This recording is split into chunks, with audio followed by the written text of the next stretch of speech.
I watched it. I've seen it twice. I have.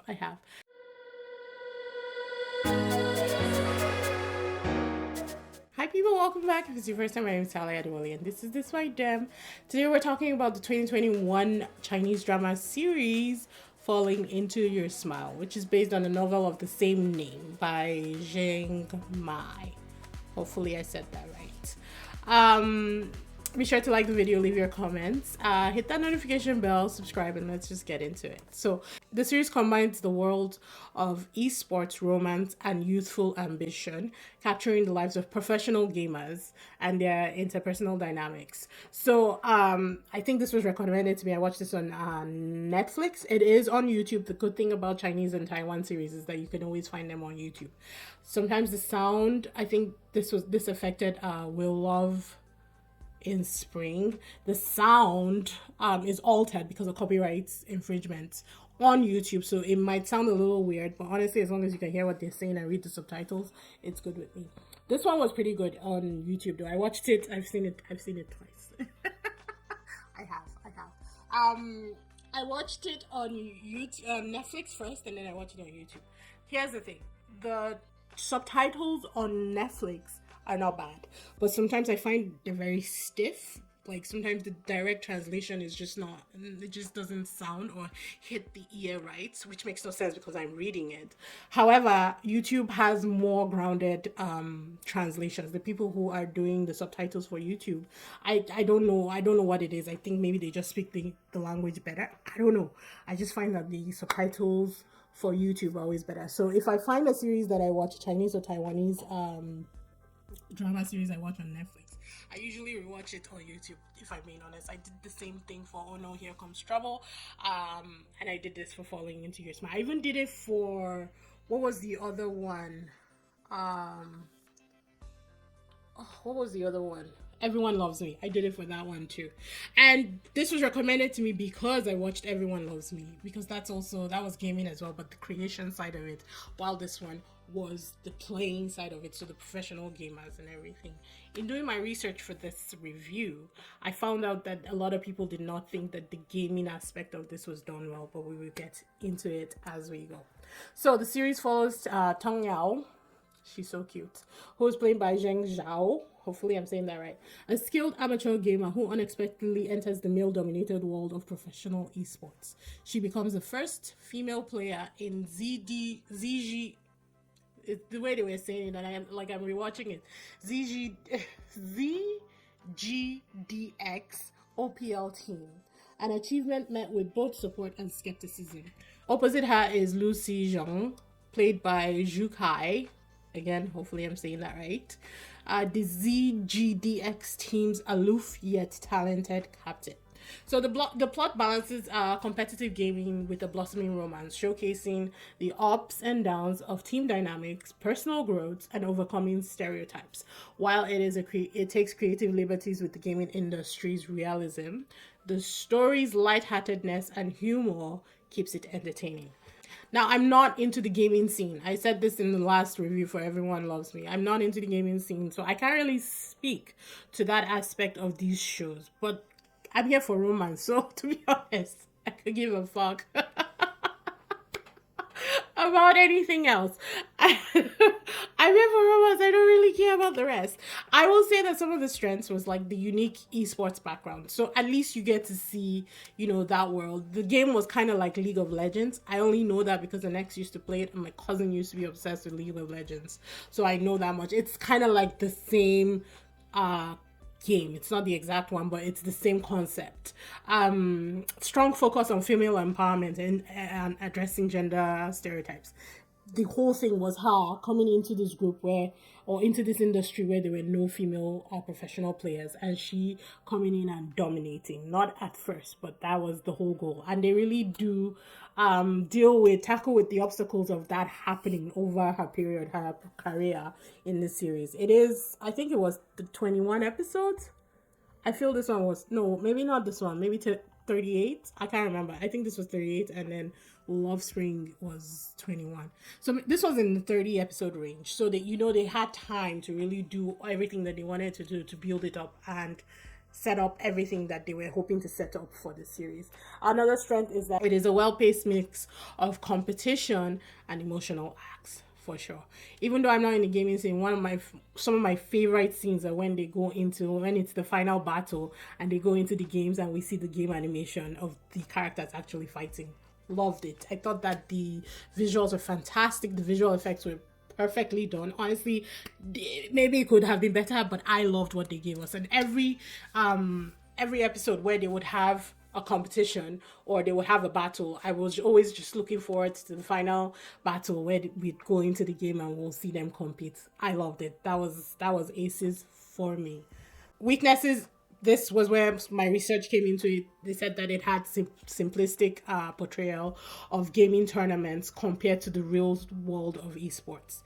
Like I said, gaming is not my thing, so I've never actually gone in to watch esports or anything like that. So I can't really speak personally to it, but a lot of the reviews that a lot of the comments that I saw were on the fact that the gaming tournaments were not portrayed properly. There was some predictability, if I was being honest. Obviously, with these, there's always predictability. And then some of the tropes felt a little cliched. You know, her best friend who was rich, getting back with her ex, the ex that was trying to get with her. You know, all of those, it felt cliched, but it wasn't like heavily emphasized on. So it didn't really detract from the story that much. And yeah, I will put it, I always tell you guys, you know, things that I thought was wrong with it, but for me it wasn't that bad. It could be a weakness for some people. I know a lot of people are tired of, you know, being able to predict these shows and know what's happening, but for me it's a given that we know what will happen, unless I'm watching thrillers, murder mysteries, or you know, action movies. Even action movies are predictable to a point. Thrillers and murder mysteries, unless I'm watching those ones where I want to be surprised at the end, you know, hasn't really happened yet. But where I want to be blown away at the end, I think predictability is a given in romance shows. We all know main lead, female lead will end up together. We're just waiting to see how we get there. Pacing was smooth, not gonna lie. They do kind of get distracted here and there, but not enough to take you out of the stories. Like I said, it's over 30 episodes, so you know you're in it for the long haul, and I've seen it twice. I liked it enough to want to watch it again. Like I said, I do the combination where I watch on YouTube and I watch on Netflix if it's available on both places. So I was happy to rewatch this because I did like the dynamic of Cheng and Tong Yao. I thought that they worked really well together. I will say that she always looked like, you know, she always looked like she was caught in headlights, and I don't know why. I guess it added to the innocence of her character, but I was like, you don't need to do that, especially when they started dating. It's like, you don't gotta look surprised every time he goes to kiss you. He has kissed you before. Why are you always shocked when he leans in to kiss? Like, it just boggled my mind. However, I know what they were going for, so it's fine. It's fine.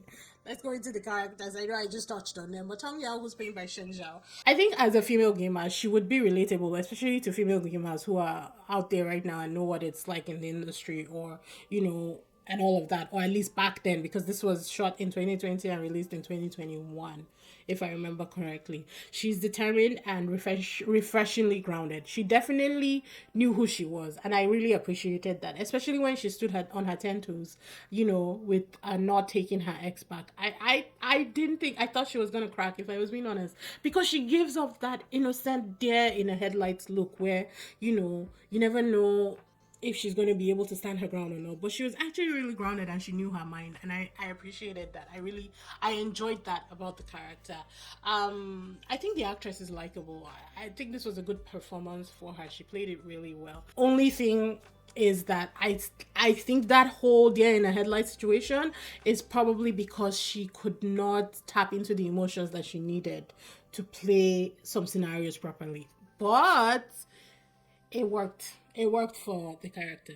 So I won't take too much points away from her. I think she's a good actress. She's beautiful to look at. And she played the character well. Her ex reminded me of Jaden Smith. Can anybody please let me know if you saw it? Like every time it would come up, I would be like, he really does look like Jaden Smith, honestly. Lu Si Cheng, who's played by Zhu Kai, he was cool. He's the cool, sarcastic captain, you know, who is cold at the beginning and gradually warms up to Yao Yao. That's what they were calling her, and ends up being endearing. So he's playing the typical aloof CEO who opens up to female lead by the end of things. So it's not like anything about his character is dynamic.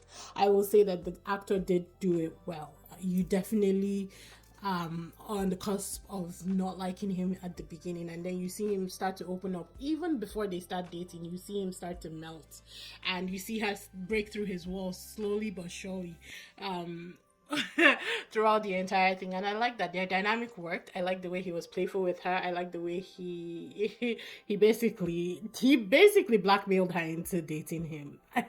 It worked for the story, if I'm being honest. His chemistry with the actress was good. I think they worked very well together, and they played off each other really nicely. Supporting characters are the rest of the gaming gang. There's 4 other people on the team. Yes, there's Chubby, there's Kid, there's Lamau, and then there's Luge. I think that's his name, the brother. Out of all of them, the brother was my favorite. Every time that song would throw something at the brother, I would laugh. The accuracy was just perfect. They had comedy in this, and I like that. Honestly, you give me comedy, you give me romance, you give me a little emotion. Gold. Repeat the story 700 times. I'm here for it. I like it. But he was my favorite. The brother was definitely my favorite supporting character out of everybody. He was funny. He was heartfelt. He had his own relationship with Tong Yao. And I liked him. I liked him for it. He was refreshing when he needed to be, and he was grounded when he needed to be. It worked well. If there's anything I would say is that some of the conflict resolution throughout the series, it felt a little rushed. They did deal with a lot of things. You know, it's a professional gaming industry. It's a popular genre. They have their fans, and with fans comes craziness. You know, all of that. And then they had other things that were going on in their personal lives. I would say that the way they resolved the conflict, it wasn't really dealt with as much as I would like. It was okay. It wasn't great. That's the only way I would say. It just felt rushed. Some of the subplots did not have depth, honestly. Yeah, there was a lot that they were trying to go for, you know, building emotion with Shang's backstory, you know, him and Hero Fat, I think that's the guy, his friend from South Korea, you know, it just they kind of rushed through some of the stuff. So even though they tried to set up some stories, it's like I couldn't really tap into the emotion because I didn't feel it. Kay's parents, that one they did well, but I think that they could have ended it in a different way. They're just mushing off him anyway, so can we nip that in the bud because they were horrible people, you know? So it just felt like there was no depth to it, or it felt like it was rushed for the resolution of these problems that came up. However, it doesn't take away much from the story. Honestly, I think a lot of young people will like this because unlike Everybody Loves Me, this one, it was really truly, we are starting a romance, we are young, but this is what we want to do. So it wasn't giving high school for them, even though they kind of looked like high schoolers. Honestly, they did. It wasn't giving high school romance, and I appreciate that. Like, define what you're doing and stick to it. Stop warping my mind, me trying to adjust every frame of what I'm watching, because if I'm watching high school, my reaction is different because it's like a different audience that I'm taking in right now. I'm not going to be looking at 16-year-olds trying to find love the same way I'm looking at 22-year-olds trying to find love. It's a different mind space entirely, and I like that they stuck to the young adults. These are young people. They were in their 20s, maybe 25 max, but they stuck to that, and they kept us in that age range throughout the entire series, and honestly I commend them for that. I think that was one of the biggest things that I appreciated the most about it. For story, I'll give them a 7.5. For pacing, they get a 8 out of 10. Characters, 8.5. Chemistry, they get a 9. They were good with their chemistry. Soundtrack, an 8.5. But overall, I would give the series an 8.5 out of 10. I think they did a good job. All in all, because I've watched I'm rewatching it again anyways. I can't speak to the esports like I said, but I enjoyed it, not gonna lie. While it might not cater to purists looking for gaming accuracy, I think it shines as a romantic comedy with a unique backdrop. 100%. I think they did what they wanted to do, and I was here for it multiple times. But yeah, that's my review on this one. I hope you guys enjoyed it. Be sure to like the video, subscribe, leave your comments, and hit that bell so you know when I post new videos. I checked out Patreon. There's some new stuff on there. There's new reactions. We're back on Patreon, and we're gonna be doing reactions to shows that are 12 episodes or less, guys. I may throw in some 16 if I find ones that I really like, but for now it's 12 episodes or less. Anywho, I'll see you guys in the next one.